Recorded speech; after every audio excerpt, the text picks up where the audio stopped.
ಶ್ರೀಗುರುಭ್ಯೋ ನಮಃ. ಕೃಷ್ಣಂ ವಂದೇ ಮಂತಪಾಶಧರಂ ದಿವ್ಯಾರ್ಭಕಾಕೃತಿಂ ಶಿಖಾಬಂಧತ್ರಯೋಪೇತಂ ವೈಷ್ಣೀಮಧ್ವಕರಾರ್ಚಿತಂ ತಪಸ್ವಾಧ್ಯಾಯ ಶುಶ್ರೂಷಾ ಕೃಷ್ಣಪೂಜಾರತಂ ಮುನಿಂ ವಿಶ್ವೇಶಮಿಷ್ಟದಂ ವಂದೇ ಪರಿವ್ರಾಟ್ ಚಕ್ರವರ್ತಿನಂ. ಶ್ರೀಗುರುಭ್ಯೋ ನಮಃ. ನನ್ನ ಎಲ್ಲ ಸ್ವರ್ಣವಾಹಿನಿಯ ಆಸ್ತಿಕ ಬಂಧುಗಳಿಗೆ, ಎಲ್ಲ ವೀಕ್ಷಕರಿಗೆ ನನ್ನ ನಮಸ್ಕಾರಗಳನ್ನು ತಿಳಿಸ್ತಾ, ನಾಳದ್ದು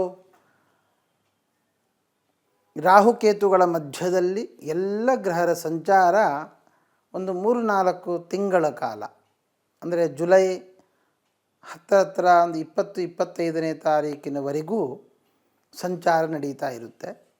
ಚಂದ್ರನದ್ದು ಮಾತ್ರ ಸ್ವಲ್ಪ ವ್ಯತ್ಯಾಸ ಆಗುತ್ತೆ. ಹಾಗಾದರೆ ಈ ರಾಹುಕೇತುಗಳ ಮಧ್ಯದಲ್ಲಿ ಎಲ್ಲ ಗ್ರಹರು ಸೇರಿಕೊಂಡಾಗ ಕಾಳಸರ್ಪಯೋಗ ಅಂತ ಹೇಳ್ತೇವೆ. ಕಾಳಸರ್ಪಯೋಗದ ಬಗ್ಗೆ ಯಾರಿಗೆ ಗೊತ್ತಿಲ್ಲ ಹೇಳಿ?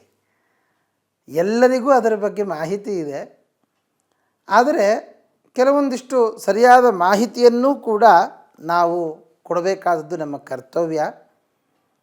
ಆ ನಿಟ್ಟಿನಲ್ಲಿ ಈಗ ಮುಂದೆ ಬರ್ತಾ ಇರುವಂತಹ ಕಾಳಸರ್ಪ ಯೋಗ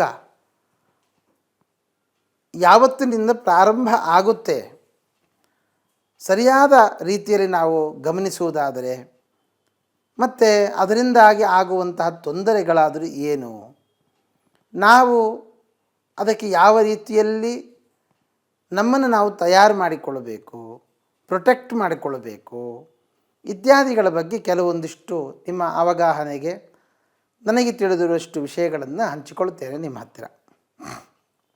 ವಸ್ತುತಃ ಫೆಬ್ರವರಿ 23ನೇ ತಾರೀಕಿಗೇ ಕುಜಗ್ರಹ ಮಕರ ರಾಶಿಯಲ್ಲಿ ಇದ್ದವನು ಕುಂಭರಾಶಿಗೆ ಪ್ರವೇಶ ಮಾಡ್ತಾನೆ. ರಾಹು ಮತ್ತು ಕೇತುಗಳು, ರಾಹು ಕುಂಭರಾಶಿಯಲ್ಲಿ ಇದ್ದರೆ ಕೇತು ಸಿಂಹರಾಶಿಯಲ್ಲಿ ಇದ್ದಾನೆ.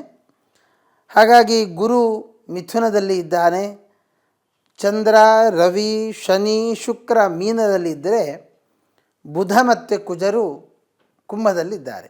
ಇದು ಗ್ರಹಸ್ಥಿತಿ ನಿಮಗೆ ಅರ್ಥ ಆಗಬೇಕು ಅನ್ನುವ ದೃಷ್ಟಿಯಿಂದ.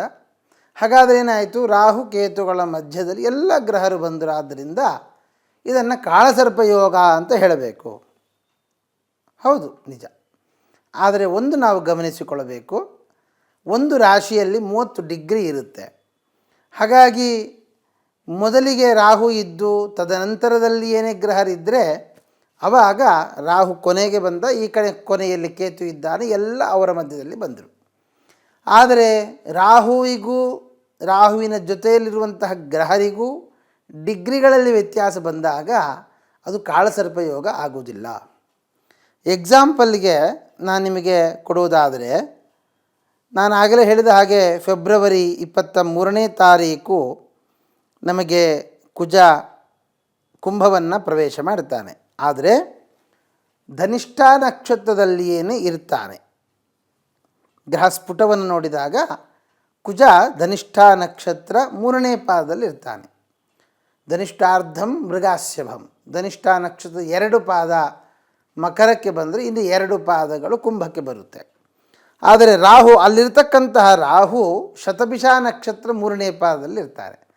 ಅಂದರೆ ಇನ್ನೂ ರಾಹುಕೇತುಗಳ ಮಧ್ಯದಲ್ಲಿ ಎಲ್ಲ ಗ್ರಹರು ಬಂದ ಹಾಗೆ ಆಗಲಿಲ್ಲ. ಬುಧನು ಪೂರ್ವಭಾದ್ರ ನಕ್ಷತ್ರದಲ್ಲಿ, ಶತಭಿಷ ಆದ ಮೇಲೆ ಪೂರ್ವಭದ್ರ, ಕುಜ ಮಾತ್ರ ಮೊದಲಿಗೆ ಇದ್ದಾನೆ. ಆದ್ದರಿಂದ ಒಂದೇ ರಾಶಿಗೆ ಬಂದ ಕೂಡಲೇ ಅದು ಕಾಳಸರ್ಪಯೋಗ ಆಗೋದಿಲ್ಲ. ಅದೇ ಮಾರ್ಚ್ 18ನೇ ತಾರೀಕಿನ ನಂತರ ಕಾಲದಲ್ಲಿ ನಾವು ಗಮನಿಸಿದರೆ ಕುಜನೂ ಕೂಡ ಶತಭಿಷ ನಕ್ಷತ್ರಕ್ಕೆ ಪ್ರವೇಶ ಮಾಡ್ತಾನೆ. ಶತಭಿಷ ನಕ್ಷತ್ರ 3ನೇ ಪಾದದಲ್ಲಿ ರಾಹು ಇದ್ದರೆ 4ನೇ ಪಾದದಲ್ಲಿ ಕುಜ ಬರ್ತಾರೆ. ಆವಾಗ ಸಂಪೂರ್ಣವಾದಂತಹ ಕಾಳಸರ್ಪ ಯೋಗವನ್ನು ನಾವು ಆ ಸಂದರ್ಭದಲ್ಲಿ ತಿಳಿಸ್ಬೋದು. ಆದ್ದರಿಂದ ನಮಗೆ ಎಫೆಕ್ಟ್ ಆಗುತ್ತೆ ಅಂತ ಆದರೆ ಫೆಬ್ರವರಿ 23ನೇ ತಾರೀಕಿನಿಂದಲೇ ನಮಗೆ ಎಫೆಕ್ಟ್ ಆಗುತ್ತೆ ಅಂತ ಅಂದುಕೊಳ್ಳಬಾರದು. ಮಾರ್ಚ್ 18ರ ನಂತರ ಕಾಲದಲ್ಲಿ ಸಂಪೂರ್ಣವಾದ ಕಾಳಸರ್ಪಯೋಗ ಇದೆ. ಅಲ್ಲಿಂದ ಜುಲೈವರೆಗೂ, ಜುಲೈ 20ನೇ ತಾರೀಕಿನವರೆಗೂ ಚಂದ್ರನೊಬ್ಬ ಸಂಚಾರ, ತಿಂಗಳಲ್ಲಿ ಅವನು ಎಲ್ಲ ರಾಶಿಯನ್ನು ಪ್ರವೇಶ ಮಾಡಿಯೇ ಮಾಡ್ತಾನೆ. ಆದ್ದರಿಂದ ಅವನ ಸಂಚಾರವನ್ನು ಒಂದನ್ನು ಗಮನಿಸಿಕೊಂಡು ನಾವು ಈ ರಾಹುಕೇತುಗಳ ಮಧ್ಯದಲ್ಲಿ ಇದ್ದಾಗ ನಮಗೆ ನಮ್ಮ ರಾಶಿಗೆ ಏನು ಫಲ ಬರುತ್ತೆ, ನಾವು ಯಾವ ರೀತಿಯಲ್ಲಿ ಅದನ್ನು ಸರಿಪಡಿಸಿಕೊಳ್ಳಬೇಕು ಅನ್ನೋದನ್ನು ವಿಚಾರ ಮಾಡಬೇಕು. ಈ ಒಂದು ಸ್ಪಷ್ಟತೆ ನಿಮಗೆ ತಿಳಿದಿರಬೇಕು ಅನ್ನೋದು ನನ್ನ ಉದ್ದೇಶ. ಅಲ್ಲಿ ಹೇಳುವಾಗ ನಮಗೆಲ್ಲರಿಗೂ ಕೂಡ ಭಯ ಆಗುವಂತಹದ್ದು ಕಾಳ ಸರ್ಪಯೋಗ ಅಂತ ಹೇಳಿದ್ರೆ ವಿದ್ಯಾಭ್ಯಾಸಕ್ಕೆ, ಮದುವೆಗೆ, ಸಂತಾನಕ್ಕೆ, ಪ್ರತಿಯೊಂದಕ್ಕೂ ನಾವು ಯಾರಾದರೂ ಜ್ಯೋತಿಷ್ಯರ ಹತ್ರ ಹೋಗಿ ಕೇಳಿದಾಗ ಕಾಳ ಸರ್ಪಯೋಗ ಇದೆ, ನಿಮಗೆ ಮಕ್ಕಳಾಗಿಲ್ಲ, ಮದುವೆ ಆಗಿಲ್ಲ, ಈ ರೀತಿಯಾಗಿ ಹೇಳ್ತಾರೆ. ಹಾಗಾಗಿ ಇದನ್ನೆಲ್ಲ ಕೇಳಿ ಕೇಳಿ ನಮಗೆ ಕಾಳಸರ್ಪಯೋಗ ಅಂತಂದರೆ ಸ್ವಲ್ಪ ಭಾರೀ ಭಯ. ಆದ್ದರಿಂದ ಗೋಚಾರದಲ್ಲಿ ಬರುವಂತಹ ಕಾಳಸರ್ಪಯೋಗ ಯಾವ ಮಟ್ಟಕ್ಕೆ ಕೆಲಸ ಮಾಡುತ್ತೆ ಅನ್ನೋದನ್ನು ನಾವು ನೋಡಬೇಕು. ಯಾಕೆ ಅಂದರೆ ಶಾಸ್ತ್ರಕಾರರು ಹೇಳ್ತಾರೆ, ಯೋಗಸ್ಥಾನ ಲೋಕಯೋಗಾದ್ಭವಂಚ ತತ್ಸರ್ವಂ ತಸ್ಯ ಯೋಜ್ಯಂ ದಶಾಯಾಮ್. ಯೋಗ, ಅವರ ಸ್ಥಾನ, ಅವರ ದೃಷ್ಟಿ, ಇದೆಲ್ಲವನ್ನೂ ಕೂಡ ಗಮನದಲ್ಲಿಟ್ಟುಕೊಂಡು ಅವರು ಫಲಗಳನ್ನು ಕೊಡ್ತಾರೆ. ಯಾವ ಕ್ವಾಲಿಟಿಯಲ್ಲಿ, ಯಾವ ಕ್ವಾಂಟಿಟಿಯಲ್ಲಿ ಫಲವನ್ನು ಕೊಡ್ತಾರೆ, ಯಾವಾಗ ಕೊಡ್ತಾರೆ ಅಂತಂದರೆ ಅವರ ದಶಾಕಾಲದಲ್ಲಿ ಅಥವಾ ಅವರ ಭುಕ್ತಿ ಕಾಲದಲ್ಲಿ ಅವರು ಫಲವನ್ನು ಕೊಡ್ತಾರೆ. ಹಾಗಾದರೆ ಯಾರ ಜಾತಕದಲ್ಲಿ ಕಾಳಸರ್ಪಯೋಗ ಇದೆ ಅಥವಾ ಯಾರ ಜಾತಕದಲ್ಲಿ ರಾಹು ದಶೆ, ರಾಹು ಭುಕ್ತಿ ಅಥವಾ ಕೇತು ದಶೆ, ಕೇತು ಭುಕ್ತಿ ನಡೀತಾ ಇದೆ, ಅಂತಹವರಿಗಾಗುವಾಗ ಈ ಸಂದರ್ಭದಲ್ಲಿ ನಮಗೆ ಕೆಲವು ಸಮಸ್ಯೆಗಳನ್ನು ಎದುರಿಸಬೇಕಾಗುತ್ತೆ. ಅಲ್ಲಿ ಹೇಳುವಾಗ ರಾಹುಕೇತು ಇತೇ ದೃಷ್ಟೇ ಪಂಚಮೇ ಬಲವರ್ಜಿತೆ ತದೀಶೇವಾ ತಥಾ ಪ್ರಾಪ್ತೆ ಸರ್ಪಮೋಹಾತ್ ಸತಕ್ಷಯೇ ಅಂತ ಹೇಳ್ತಾರೆ. ಅಂದರೆ ಸರ್ಪದೋಷಗಳಾಗಬಹುದು, ಸರ್ಪ ಹತ್ಯೆ ಮಾಡುವಂತಹ ಯೋಗ ಆಗಬಹುದು, ಸರ್ಪ ಭರ್ತ್ಸನ ಮಾಡುವಂತಹ ಯೋಗ ಆಗಬಹುದು. ನಾವು ನಮ್ಮ ಜಾತಕದಲ್ಲಿ ನಾವು ಮಾಡಿರತಕ್ಕಂತಹ ಪಾಪಕರ್ಮ, ಯಾಕೆಂದರೆ ಅಲ್ಲಿ ಪೂರ್ವಜನ್ಮಾರ್ಜಿತಂ ಕರ್ಮ ಯತ್ಕಿಂಚಿತ್ ಶುಭಂ ಅಶುಭಂ ತತ್ ವ್ಯಂಜಯತಿ ಶಾಸ್ತ್ರಮೇತತ್ ಅಂತ ಹೇಳಿದ ಹಾಗೆ ನಮ್ಮ ಜಾತಕ ಅಂತಕ್ಕಂತಹದ್ದು ದರ್ಪಣದ ಹಾಗೆ ನಾವು ಹಿಂದಿನ ಜನ್ಮದಲ್ಲಿ ನಾವು ಮಾಡಿರತಕ್ಕಂತಹ ಪಾಪ ಕರ್ಮಗಳನ್ನು ಅಥವಾ ಪುಣ್ಯಕರ್ಮಗಳನ್ನು ಅದು ಸೂಚನೆ ಮಾಡುತ್ತೆ ಅನ್ನೋದು ಬಹಳ ಸ್ಪಷ್ಟವಾಗಿ ಹೇಳ್ತಾರೆ. ಪೂರ್ವಜನ್ಮಾರ್ಜಿತಂ ಕರ್ಮ ಯತ್ಕಿಂಚಿತ್ ಶುಭಂ ಅಶುಭಂ ತತ್ ವ್ಯಂಜಯತಿ, ಅದು ತಸ್ಯ ಪಂಕ್ತಿಂ ವ್ಯನಕ್ತಿ ಅಂತ ಸ್ಪಷ್ಟವಾಗಿ ಹೇಳ್ತಾರೆ. ಅದರ ಪಂಕ್ತಿಯನ್ನು, ಯಾವ ಸಾಲು ಶುಭ ಇದೆ, ಯಾವ ಸಾಲಿನಲ್ಲಿ ಅಶುಭ ಇದೆ, ನಾವು ಯಾವಾಗ ದುಃಖವನ್ನು ಅನುಭವಿಸ್ತೇವೆ ಅನ್ನೋದು ಜಾತಕ ತೋರಿಸಿಕೊಡುತ್ತೆ. ಹಾಗಾದರೆ ಗೋಚಾರದಲ್ಲಿಯೂ ಕೂಡ ಕಾಳಸರ್ಪಯೋಗ ಬಂದಾಗ ಕೆಲವೊಂದು ರಾಶಿಯವರಿಗೆ ಅವರಿಗೂ ರಾಹು ಭುಕ್ತಿ, ರಾಹು ದಶೆ ಅಥವಾ ಕೇತು ಭುಕ್ತಿ, ಕೇತು ದಶೆ ಇತ್ಯಾದಿಗಳು ನಡೀತಾ ಇದೆ ಅಂತಾದರೆ ತಾವು ಮಾಡಿರತಕ್ಕಂತಹ ಸರ್ಪಹತ್ಯೆ, ಸರ್ಪಭರ್ತ್ಸನ, ಅಂಡನಾಶ ಇತ್ಯಾದಿಗಳು ಏನಿದೆ, ವಲ್ಮೀಕಚ್ಛೇದನ, ಹುತ್ತವನ್ನು ನಾಶ ಮಾಡುವಂತಹದ್ದು, ಹಾವನ್ನು ಸಾಯಿಸುವಂತಹದ್ದು, ನಾಗಪ್ರತಿಷ್ಠೆ ಇತ್ಯಾದಿಗಳನ್ನು ನೋಡಿ ಅದನ್ನು ಹೀಯಾಳಿಸುವಂತಹದ್ದು, ಹೀಗೆಲ್ಲ ನಾವು ಮಾಡಿದಾಗ ಏನೊಂದು ಸರ್ಪದೋಷ ಬಂದಿರುತ್ತೆ, ಆ ಸರ್ಪ ದೋಷದ ಫಲವನ್ನು ಉಣಬೇಕಾಗುತ್ತೆ. ಆದ್ದರಿಂದ ನಾವು ತುಂಬ ಎಚ್ಚರಿಕೆಯಿಂದ ಇದ್ದು ಈ ಸಂದರ್ಭದಲ್ಲಿ ವಿಶೇಷವಾಗಿ ಏನೋ ಕೆಡುಕಾಗಿ ಬಿಡುತ್ತೆ ಅಂತ ನಾವು ಪೂಜೆ, ದೇವರು, ದೇವಸ್ಥಾನ ಅಂತ ಓಡಾಡುವುದಲ್ಲ. ನಮ್ಮ ಕರ್ತವ್ಯ, ನಮ್ಮ ಸಂಸ್ಕಾರ, ನಮ್ಮ ಸಂಸ್ಕೃತಿ, ಈ ಸಂದರ್ಭದಲ್ಲಿ, ಇಂತಹ ಸಂದರ್ಭಗಳಲ್ಲಿ, ಇಂತಹ ಸನ್ನಿವೇಶಗಳಲ್ಲಿ ನಾವು ಯಾವ ರೀತಿಯಲ್ಲಿ ವರ್ತಿಸಬೇಕು ಅನ್ನೋದು ನಮಗೆ ಶಾಸ್ತ್ರದ ಚೌಕಟ್ಟಿನಲ್ಲಿ ತಿಳಿಸಿಕೊಟ್ಟಿದ್ದಾರೆ. ಆ ರೀತಿಯಲ್ಲಿ ನಮ್ಮ ಜೀವನದ ಒಂದು ಹಾದಿ ನಡೀತು ಅಂತಾದರೆ ಯಾವ ಸಮಸ್ಯೆಯೂ ನಮಗೆ ಬರೋದಿಲ್ಲ. ಆದ್ದರಿಂದ ಏನು ಕಾಳಸರ್ಪ ಯೋಗ ಬರ್ತಾ ಇದೆ ಅಂತಹ ಸಂದರ್ಭದಲ್ಲಿ ನಾವು ವಿಶೇಷವಾಗಿ, ಅದರಲ್ಲಿಯೂ ಈ ಕುಂಭದಿಂದ ಸಿಂಹರಾಶಿಯ ಪರ್ಯಂತ ಇರತಕ್ಕಂತಹ 7 ರಾಶಿಯವರು, ಕುಂಭ, ಮೀನ, ಮೇಷ, ವೃಷಭ, ಮಿಥುನ, ಕರ್ಕಾಟಕ, ಸಿಂಹ, ಈ 7 ರಾಶಿಯವರು ತುಂಬ ಜಾಗ್ರತೆಯಲ್ಲಿ ಇರಬೇಕು. ಅದರಲ್ಲಿಯೂ ಬೇರೆ ಬೇರೆ ಯೋಗಗಳು ಇದ್ದಾವೆ. ಅಂದರೆ ಮೀನರಾಶಿಯವರಿಗೆ 7.5 ಇದೆ, ಗಜಕೇಸರಿ ಯೋಗವೂ ಇದೆ. ಹೀಗೆ ಅನಿಷ್ಟ ಫಲ, ಇಷ್ಟಫಲ ಹೀಗೆಲ್ಲವೂ ಸೇರಿಕೊಂಡಿರೋದರಿಂದ ನಿಮ್ಮ ಜಾತಕದಲ್ಲಿಯೂ ಕೂಡ ಒಳ್ಳೆಯ ಫಲ, ಒಳ್ಳೆಯ ದಶಾಭುಕ್ತಿಗಳು ನಡೀತಾ ಇತ್ತು ಅಂತ ಆದರೆ ಇದರಿಂದಾಗಿ ಬರುವಂತಹ ದೋಷಗಳು ಕಡಿಮೆ ಇರುತ್ತೆ. ನಾನು ಆಗಲೇ ಹೇಳಿದ ಹಾಗೆ ಈ ಸಂದರ್ಭದಲ್ಲಿ ಸರ್ಪ ಹತ್ಯೆ, ಸರ್ಪ ಭರ್ತ್ಸನ ಇತ್ಯಾದಿಗಳು ನಡೆಯುವಂತಹದ್ದು, ಅದರಿಂದಾಗಿ ಬರ್ತಕ್ಕಂತಹ ದೋಷಗಳು, ಅದು ಸ್ಕಿನ್ ಅಲರ್ಜಿ ಆಗ್ಬೋದು, ಸಂತಾನ ನಾಶ ಆಗ್ಬೋದು, ಅಥವಾ ಸಂಸಾರದಲ್ಲಿ ಒಡಕುಂಟಾಗುವಂತಹದ್ದು ಆಗ್ಬೋದು, ಅಥವಾ ಸಂಬಂಧಗಳು ತೀರಾ ಹತ್ತಿರಕ್ಕೆ ಬಂದು ಬಿಟ್ಟು ಹೋಗುವಂಥದ್ದು ಆಗ್ಬೋದು, ಅಥವಾ ಇಲ್ಲಿ ಸಲ್ಲದ ಆಪಾದನೆಗಳು ನಮ್ಮ ಮೇಲೆ ಬರುವಂತಹದ್ದು ಆಗ್ಬೋದು. ಹೀಗೆ ಅನೇಕ ಸಮಸ್ಯೆಗಳನ್ನು ಅಲ್ಲಿ ಹೇಳ್ತಾ ಬರ್ತಾರೆ. ಅಷ್ಟೇ ಅಲ್ಲದೇನೆ ಅಲ್ಲಿ ಹೇಳುವಾಗೆ ಸ್ವರ್ಭಾನುಸ್ತನು ತಾಪ ಕುಷ್ಠ ವಿಷಮವು ವ್ಯಾಧೀನ್ ವಿಷಂ ಕೃತ್ರಿಮ ಬಾಧೆಗಳು ಅಥವಾ ದೃಷ್ಟಿ ಬಾಧೆಗಳು ನಮ್ಮ ಮೇಲೆ ಆಗುವಂತಹದ್ದು. ಹಾಗಾಗಿ ಈ ಸಂದರ್ಭದಲ್ಲಿ ನಾವು ತುಂಬ ಎಚ್ಚರಿಕೆಯಿಂದ ಇದ್ದು ಕುಕ್ಕೆ ಸುಬ್ರಹ್ಮಣ್ಯನ ದರ್ಶನ ಮಾಡುವಂಥದ್ದಾಗಲಿ, ಅಥವಾ ಘಾಟಿ ಸುಬ್ರಹ್ಮಣ್ಯ ದೇವರ ದರ್ಶನ ಮಾಡುವಂಥದ್ದಾಗಲಿ, ಅಥವಾ ನಮ್ಮ ಮನೆಯ ಆಸುಪಾಸಿನಲ್ಲಿರತಕ್ಕಂತಹ ಸುಬ್ರಹ್ಮಣ್ಯನ ಸನ್ನಿಧಾನ, ನಾಗದೇವರ ಸನ್ನಿಧಾನ, ಗಣಪತಿಯ ಸನ್ನಿಧಾನ ಇತ್ಯಾದಿಗಳಿಗೆ ದರ್ಶನ ಮಾಡುವಂಥದ್ದು ಬಹಳ ಒಳ್ಳೆಯದು. ಹಾಗಾಗಿ ಇಂತಹ ಸಂದರ್ಭಗಳಲ್ಲಿ ನಾವು ಈ ರೀತಿಯಾದ ಪರಿಹಾರಗಳನ್ನು ನಡೆಸುವಂಥದ್ದು, ಅಥವಾ ಮನೆಯಲ್ಲಿ ಏನೇ ನಾಗದೇವರಿಗೆ ಪ್ರತಿನಿತ್ಯ ಹಾಲು ಅಭಿಷೇಕವನ್ನು ಮಾಡಿ ಆ ಹಾಲನ್ನು ಸ್ವೀಕಾರ ಮಾಡುವಂಥದ್ದು, ವಿಷ್ಣು ಸಹಸ್ರನಾಮದ ಜಪ ಪಾರಾಯಣಾದಿಗಳನ್ನು ನಡೆಸುವಂಥದ್ದು, ದೇವರಿಗೆ ತುಳಸಿ ಪತ್ರದ ಅರ್ಚನೆಯನ್ನು ನಡೆಸುವಂತಹದ್ದು ಬಹಳ ಅನುಕೂಲ, ಅನೇಕ ದೋಷಗಳನ್ನು ಪರಿಹಾರ ಮಾಡುತ್ತೆ. ಮತ್ತು ಶಾಸ್ತ್ರಕಾರ ಹೇಳ್ತಾರೆ, ಲಗ್ನೇಶೇ ಕುಜ ಸಂಯುಕ್ತೆ ಸರ್ಪಶಾಪಾತ್ ಸುತಕ್ಷಯ. ಕೆಲವು ಸಂತಾನವನ್ನು ನಾಶ ಆಗುತ್ತೆ. ಯಾಕೆ? ಕುಜನ ಯೋಗ ಬಂದಾಗ. ಅಲ್ಲಿ ಹೇಳ್ತಾರೆ, ಕುಜ ಸಂಯುಕ್ತೆ ಸರ್ಪಶಾಪಾತ್ ಸುತಕ್ಷಯ.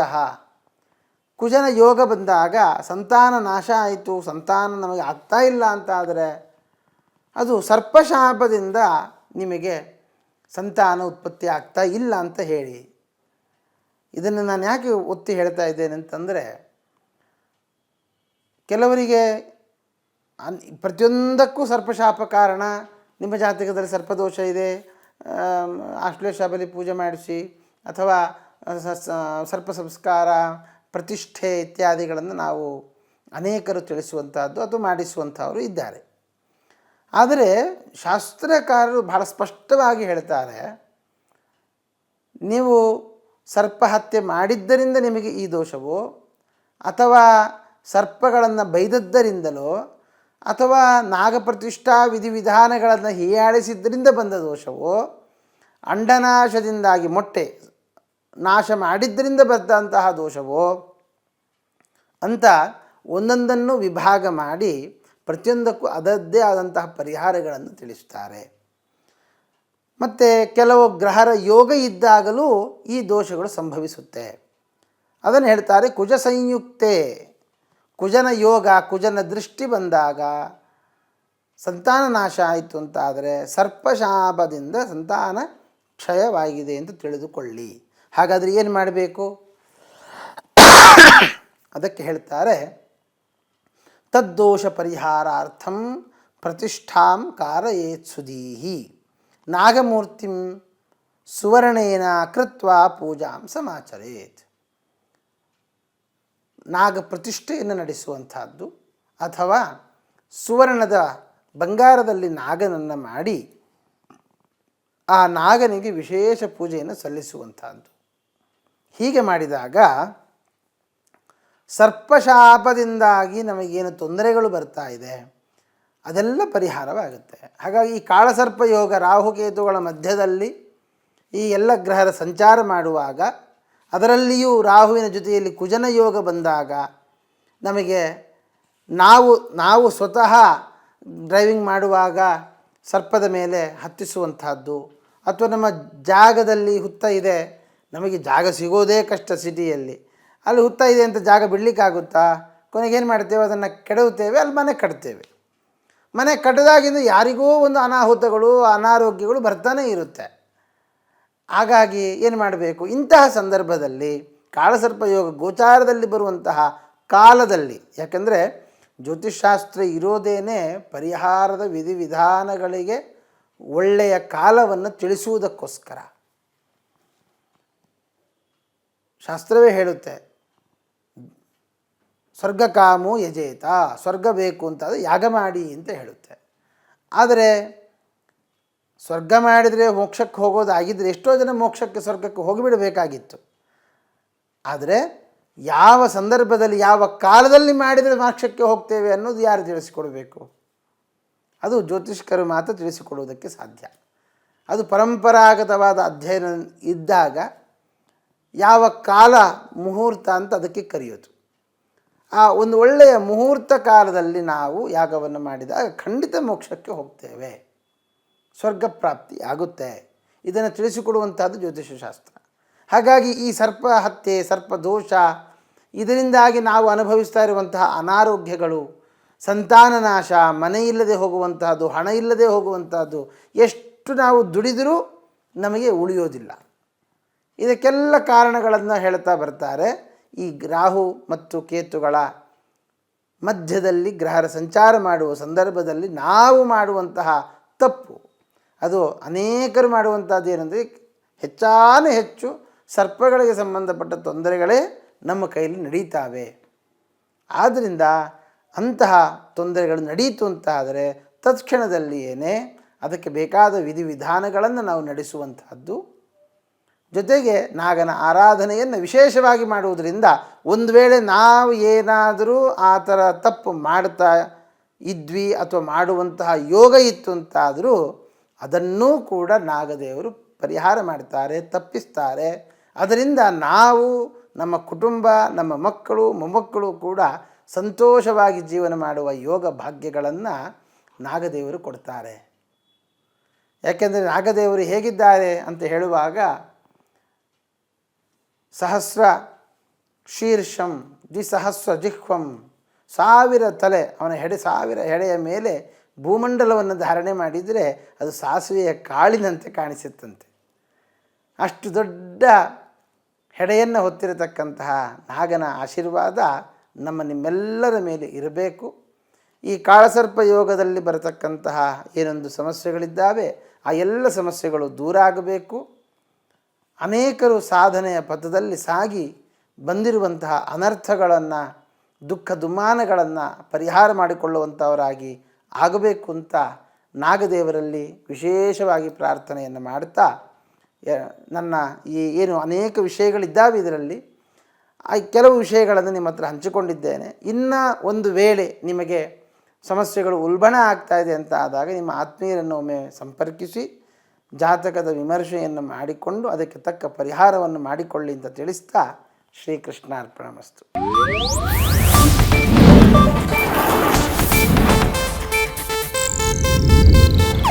ಇದು ಏಷ್ಯಾನೆಟ್ ನ್ಯೂಸ್ ನೆಟ್ವರ್ಕ್ ಪ್ರಸ್ತುತಿ.